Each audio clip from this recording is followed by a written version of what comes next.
Hello नमस्कार साथियों। मैं घनश्याम स्वागत करता हूं आप सभी का अपने YouTube channel learn with SSC पे। साथियों, इसमें आपको मिलने वाले हैं 50 मोस्ट इम्पॉर्टेंट क्वेश्चन जो एग्जाम के दृष्टिकोण से बहुत ही इम्पोर्टेंट है।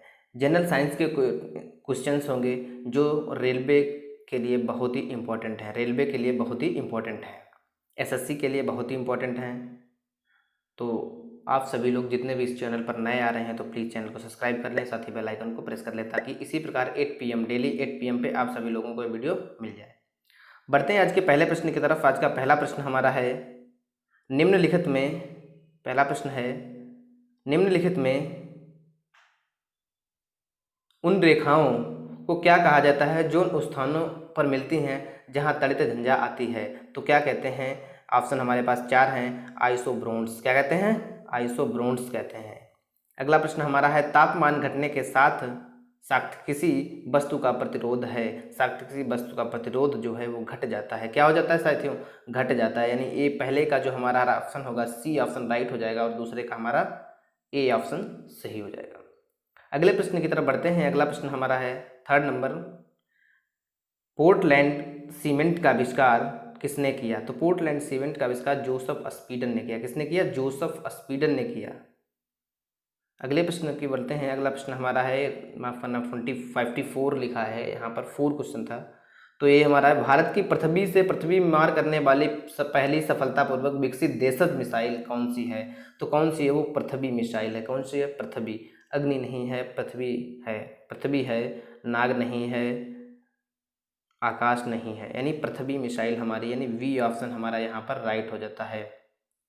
वी ऑप्शन हमारा यहाँ पर राइट हो जाता है। अगले प्रश्न की तरफ बढ़ते हैं। अगला प्रश्न हमारा है 5। परमाणु बम के विस्फोट में भारी मात्रा में ऊर्जा किसके कारण निकलती है? किसके कारण निकलती है? तो द्रव्य का ऊर्जा में परिवर्तन होता है। इसके कारण परमाणु बम के विस्फोट में भारी मात्रा में ऊर्जा निकलती है। Alfred Nobel. अगला प्रश्न है अल्फ्रेड नोबेल को नोबेल पुरस्कार वितरण हेतु एक निधि स्थापित करने के लिए धनराशि किस आविष्कार से मिली? किस आविष्कार से मिली थी? तो सभी लोग बताएंगे किस आविष्कार से मिली थी। तो डायनामाइट। क्या है डायनामाइट? अल्फ्रेड नोबेल ने जब डायनामाइट का आविष्कार किया उसके बाद डायनामाइट से बहुत तबाही हुई। जब बहुत तबाही डायनामाइट से होती है तब इन्होंने क्या किया, उससे जो भी संपत्ति इन्हें प्राप्त हुई उस आविष्कार से, तो उन्होंने एक चैरिटी बनाई जिसका नकल दिया अल्फ्रेड नोबेल नाम से। तो वही जो नोबेल पुरस्कार हमें मिलता है, नोबेल पुरस्कार जो हमें मिलता है वो अल्फ्रेड नोबेल के नाम पर ही मिलता है। अगला प्रश्न की तरफ बढ़ते हैं। अगला प्रश्न हमारा है 7। नाभिकीय विखंडन के दौरान श्रृंखला अभिक्रिया को नियंत्रित करने के लिए न्यूट्रॉनों को अवशोषण करने के लिए प्रयुक्त 2 तत्व हैं। तो कौन से हैं? बोरान और कैडमियम है। कौन से हैं? बोरान और कैडमियम है। ए ऑप्शन यहाँ पर सही होता है। अगले प्रश्न की तरफ बढ़ते हैं। अगला प्रश्न हमारा है 8 नंबर। भारी मोटर वाहनों के लिए डीजल तेल अधिक पसंद किया जाता है। यानी भारी मोटर वाहन जो है डीजल तेल अधिक पसंद किया जाता है। क्यों? क्योंकि उसमें क्षमता अधिक होती है और उससे ईंधन की बचत होती है। यानी सी ऑप्शन हमारा यहाँ पर राइट होता है। बिल्कुल करेक्ट है साथियों। आप सभी लोग क्या करें, इस वीडियो की जो PDF है वो आप डिस्क्रिप्शन बॉक्स से डाउनलोड कर लेना और सभी लोग अपने जितने भी क्वेश्चन 50 क्वेश्चन यहाँ पे कराए जाते हैं, बहुत ही इंपॉर्टेंट क्वेश्चन है। वादा करता हूँ इसमें से इसी सेट से आपको कम से कम 2 प्रश्न मिलेंगे। अगले प्रश्न की बढ़ते हैं। अगला प्रश्न हमारा 9 है। निम्नलिखित में वह धातु कौन सी है जो पानी को अत्यधिक प्रदूषित करती है? यानी पानी को अत्यधिक प्रदूषित करने वाली धातु कौन सी है? तो आर्सेनिक धातु होती है। कौन सी होती है? आर्सेनिक धातु होती है। ए ऑप्शन हमारा यहाँ पर राइट हो जाता है। अगले बढ़ते हैं अगले प्रश्न की तरफ। अगला प्रश्न हमारा है यूरेनियम विखंडन की सतत प्रक्रिया को जारी रखने के किस कण की जरूरत पड़ती है? तो किसकी पड़ती है? तो न्यूट्रॉन की पड़ती है। अगले प्रश्न की तरफ बढ़ता है। अगला प्रश्न हमारा है 11। ट्राई नाइट्रोटाइलिन का विस्फोटक निम्नलिखित में किसके मिश्रण द्वारा किया जाता है? तो किसके मिश्रण द्वारा किया जाता है? तो हमारे पास ऑप्शन है 4। इसमें राइट आंसर होगा अमोनियम नाइट्रेट। क्या होगा? अमोनियम नाइट्रेट के द्वारा ट्राई नाइट्रोटाइलिन का विस्फोट किया जाता है। यानी डी ऑप्शन यहाँ पर सही हो जाएगा। अगले प्रश्न की तरफ बढ़ते हैं। अगला प्रश्न हमारा 12 है। सौर ऊर्जा का कारण है संलयन अभिक्रियाएं। ए ऑप्शन हमारा सही होता है। विखंडन अभिक्रिया, दहन अभिक्रिया, रसायन अभिक्रिया, यानी संलयन अभिक्रिया। ये ऑप्शन हमारा सही हो जाएगा। अगले प्रश्न की तरफ बढ़ते हैं। अगला प्रश्न हमारा है 13, विकास के क्षेत्र में अग्रणी उद्योगों तथा इलेक्ट्रॉनिक्स तथा जैव प्रौद्योगिकी को निम्नलिखित में क्या कहा जाता है? तो सनराइज उद्योग। क्या कहा जाता है? सनराइज उद्योग, मतलब ये उद्योग उभरते हुए उभर रहे हैं। सनराइज उद्योग उन्हें हम कहते हैं जो उद्योग दिन प्रतिदिन उभरते हुए चले जा रहे हैं, वो सनराइज उद्योग होते हैं। और सनसेट उद्योग होते हैं जिनका मार्केट अब नहीं रहा, खत्म होते जा रहे हैं, खत्म हो चुके या फिर खत्म होते जा रहे हैं। तो आज आई होप ये क्वेश्चन आपको समझ में आया होगा। पढ़ते हैं अगले प्रश्न की तरफ। अगला प्रश्न हमारा 14 है, निम्नलिखित में कौन निर्गम उपकरण नहीं है? यानी निर्गम उपकरण कौन सा नहीं है? तो प्राकाशिक लक्षण अभिज्ञाता, प्राकाशिक लक्षण अभिज्ञाता जो है वो निर्गम उपकरण नहीं है। बाकी सभी निर्गम उपकरण इंकजेट मुद्रक निर्गम उपकरण है, स्पीकर निर्गम उपकरण है, बाकी सब निर्गम उपकरण हैं। जिसका राइट आंसर हो जाएगा वी। अगले प्रश्न की तरफ बढ़ते हैं। अगला प्रश्न हमारा 15 है, क्या लिखा है? सूर्य का प्रकाश, तापमान, वर्षा, दाब, वायु, वेग एक साथ क्या बनाते हैं? तो जलवायवी कारक। क्या बनाते हैं? जलवायवी कारक बनाते हैं।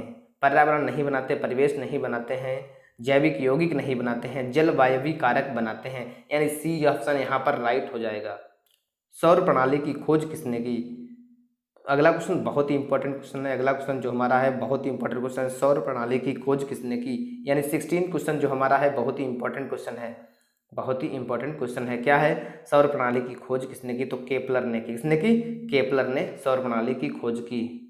बात करें जेएल बेड ने किसकी की? तो टीबी की खोज जेएल बेड ने की, टीबी की खोज जेएल बेड ने की। अगले प्रश्न की तरफ बढ़ते हैं। अगले प्रश्न हमारा 17 है, भारत में न्यूक्लिय विस्फोटक साधनों का परीक्षण किया जाता है। भारत में न्यूक्लिय विस्फोटक साधनों का परीक्षण किया जाता है, साधनों का परीक्षण किया जाता है। तो क्या है? पोखरण में। किसमें किया जाता है? पोखरण में किया जाता है।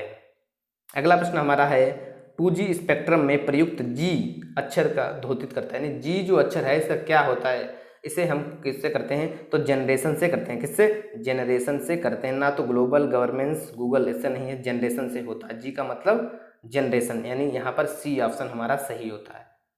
आई होप आपको समझ में आ रहे होंगे क्वेश्चन। अगला क्वेश्चन हमारा है 19।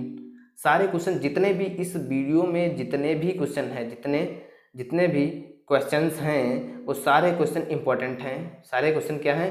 इंपॉर्टेंट हैं, बहुत ही इंपॉर्टेंट हैं। कहीं ना कहीं ये किसी एग्जाम में पूछे गए या आगे पूछे जा सकते हैं।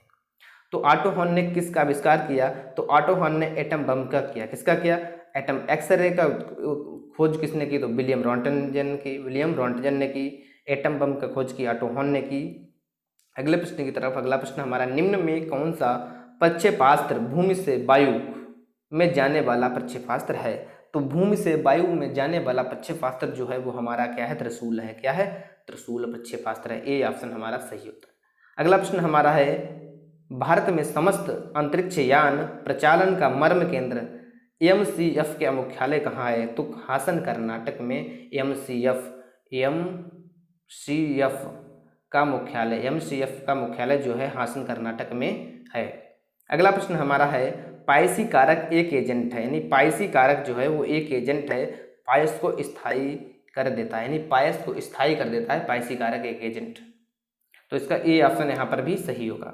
अगला प्रश्न हमारा है, बर्फ पानी पर इसलिए तैरती है क्योंकि बर्फ का घनत्व तो पानी की अपेक्षाकृत कम होता है। यानी बर्फ जो है पानी पे तैरती रहती है, कितना भी बड़ा टीला पानी बर्फ का पानी में डाल दो वो तैरता रहता है। क्यों तैरता रहता है? क्योंकि बर्फ का जो घनत्व है वो पानी की अपेक्षाकृत कम होता है, इसलिए वो ऊपर तैरता रहता है। अब बात करें, क्वेश्चन में कभी कभी आता है कि बर्फ का जो टुकड़ा है पानी की सतह के ऊपर कितना भाग ऊपर रहता है और कितना नीचे रहता है, तो उसका रेशियो जो होता है तो 1/10 होता है। क्या होता है? 1/10 होता है, 1/10 होता है। अगले प्रश्न की तरफ बढ़ते हैं। अगला प्रश्न हमारा है 24, पक्षियों में बहुत ऊंचाई पर उड़ते समय सांस की परेशानी क्यों नहीं महसूस होती है? क्योंकि उनमें अतिरिक्त वायु कोश पाए जाते हैं। मनुष्यों में अतिरिक्त वायु कोश नहीं होते हैं, लेकिन पक्षियों में अतिरिक्त वायु कोश पाए जाते हैं, इसलिए वो अधिक ऊंचाई पर उड़ जाती हैं। अगला प्रश्न हमारा है, तारकोल वाली सड़कों पर टूट फूट तब होती है जब उनमें सड़क पर पानी स्थिर हो जाए। हम जब तारकोल की सड़कें बनती हैं उन पे अब जब जहाँ पर पानी भर जाएगा मोस्टली वहीं पर सड़क टूटेगी, वहीं पर जो रोड है हमारा वहीं पर रोड टूटेगा जहाँ पर पानी भर जाएगा। अगले प्रश्न की तरफ बढ़ते हैं। पिक्नोमीटर क्या है? पिक्नोमीटर नामक उपकरण का प्रयोग किसे मापने के लिए किया जाता है? पिक्नोमीटर उपकरण घनत्व को मापने के लिए किया जाता है। किसका मापने के लिए? घनत्व को मापने के लिए इसका प्रयोग किया जाता है। अगला प्रश्न हमारा है, सूखी बर्फ क्या है? सूखी बर्फ जो है वो क्या है? तो ठोस कार्बन डाइऑक्साइड है। क्या है? ठोस कार्बन डाइऑक्साइड गैस को हम सूखी बर्फ कहते हैं। अगला प्रश्न हमारा है, भारत की मिसाइल अग्नि 2 है। भारत की मिसाइल अग्नि 2 है पृथ्वी से पृथ्वी मिसाइल। पृथ्वी से पृथ्वी, बात करें पृथ्वी से पृथ्वी की जो मिसाइल है वो अग्नि 2 मिसाइल है। अगला प्रश्न हमारा है, घरेलू प्रशीतक में सामान्यतः कौन सा गैस प्रशीतक प्रयोग में लाया जाता है? तो फ्रेयान प्रयोग में लाया जाता है। फ्रेयान गैस जो है वो रेफ्रिजरेटर से हम फ्रिज बोलते हैं उसमें प्रयोग में लाया जाता है। अगला प्रश्न की तरफ बढ़ते हैं। अगला प्रश्न हमारा है 30, लाइट कॉम्पैक्ट एयरक्राफ्ट आदि प्रारूप जिसकी सफल उड़ान भारतीय वायुसेना द्वारा जनवरी 2001 में की गई थी, इसका निर्माण हिंदुस्तान एरोनॉटिक्स लिमिटेड के किस कारखाने में किया गया? तो बेंगलुरु में कारखाने में इसका निर्माण किया गया था। अगला प्रश्न की तरफ बढ़ते हैं। अगले प्रश्न हमारा 31 है, निम्नलिखित में सजीवन उत्पन्न करने वाली वह कौन सी तकनीक है जिसमें एक प्रतिबिंब दूसरे में बदल जाता है? तो आकृतिक निरूपण। क्या कहते हैं? आकृतिक निरूपण है, यानी बी ऑप्शन हमारा यहाँ पर राइट होता है। अगले प्रश्न की तरफ बढ़ते हैं। अगला प्रश्न हमारा है 32। आई होप जितने क्वेश्चन हमने अभी कराए हैं सारे क्वेश्चन आपको क्लियर हो गए होंगे। तो इस क्वेश्चन को देखते हैं। एस चंद्रशेखर के नाम पर निम्नलिखित में किस क्षेत्र के साथ जुड़ा हुआ है? तो खगोल भौतिकी के क्षेत्र में एस चंद्रशेखर का नाम जुड़ा है। Next one, 4 stroke petrol engine निम्नलिखित में किस पर आधारित होता है? तो ऑटो चक्र पर आधारित होता है। किस पर होता है? ऑटो चक्र पर आधारित होता है 4 स्ट्रोक इंजन, पेट्रोल इंजन। अगले प्रश्न की तरफ बढ़ते हैं। अगला प्रश्न हमारा है 34। क्या है? खगोल भौतिकी के लिए भारत में जन्मे किस वैज्ञानिक को नोबेल पुरस्कार प्रदान किया गया है? तो प्रोफेसर चंद्रशेखर को खगोल भौतिकी के जो हैं उन्हें नोबेल पुरस्कार प्रदान किया गया है। अगला प्रश्न है, क्लोरोफ्लोरोकार्बन ज़्यादातर कहाँ इस्तेमाल किया जाता है? तो क्लोरोफ्लोरोकार्बन जो है CFC यानी जिसे हम कहते हैं CFC क्लोरोफ्लोरोकार्बन यानी रेफ्रिजरेटरों में इसका मुख्यतः प्रयोग किया जाता है। अगले प्रश्न की तरफ बढ़ते हैं। अगला प्रश्न हमारा 36। जितने भी क्वेश्चन है बहुत ही इंपॉर्टेंट क्वेश्चन है गाइस। उत्तरी ध्रुव की खोज किसने की थी? उत्तरी ध्रुव की खोज जो है वो रॉबर्ट पियरी ने की थी। किसने की थी? तो रॉबर्ट पियरी ने की थी उत्तरी ध्रुव की खोज।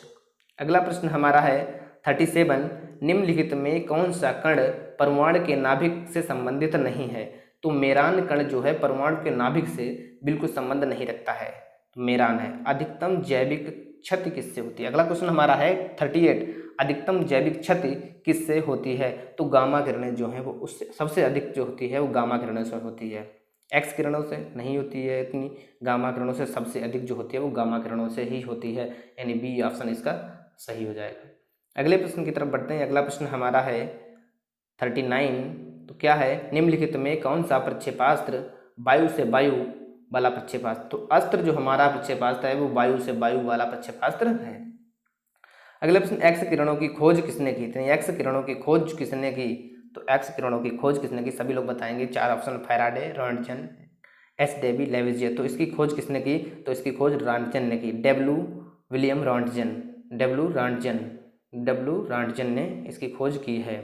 अगला प्रश्न की तरफ बढ़ते हैं। अगला प्रश्न हमारा है, नौसेना के निम्नलिखित जहाज़ों में विमान वाहक की पहचान कीजिए। तो INS विराट जो है विमान वाहक है। अगला प्रश्न हमारा है 42।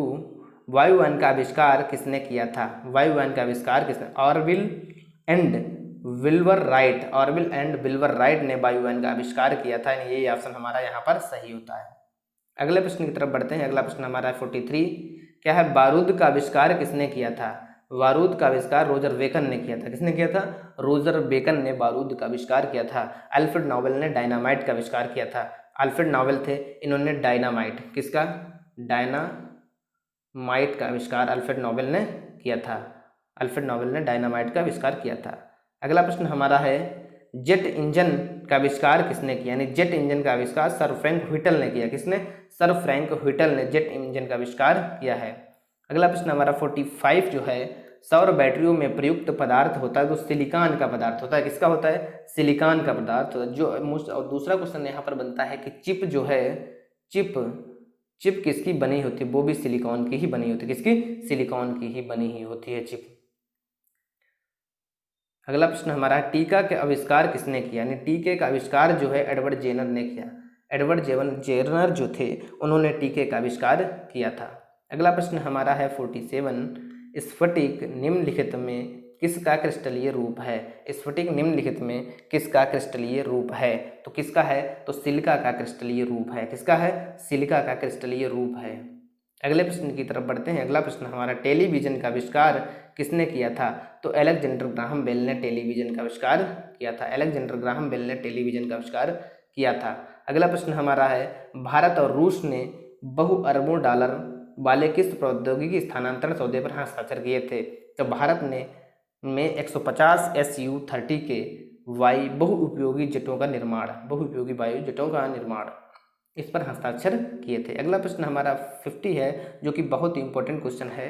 क्या क्वेश्चन है? पेंसिलिन का आविष्कार किसने किया? पेंसिलिन का आविष्कार अलेक्जेंडर फ्लेमिंग ने किया था। पेंसिलिन का आविष्कार जो है अलेक्जेंडर फ्लेमिंग ने किया था। आशा करता हूँ हमारे 50 क्वेश्चन जो हैं वो सारे कंप्लीट हुए। 50 क्वेश्चन कंप्लीट हुए। आशा करता हूँ आप सभी लोगों को वीडियो पसंद आया होगा। यदि वीडियो पसंद आया है तो हमारे चैनल लर्न विद एसएससी को सब्सक्राइब करें और साथ ही साथ लाइक करें। धन्यवाद। जय हिंद, जय भारत।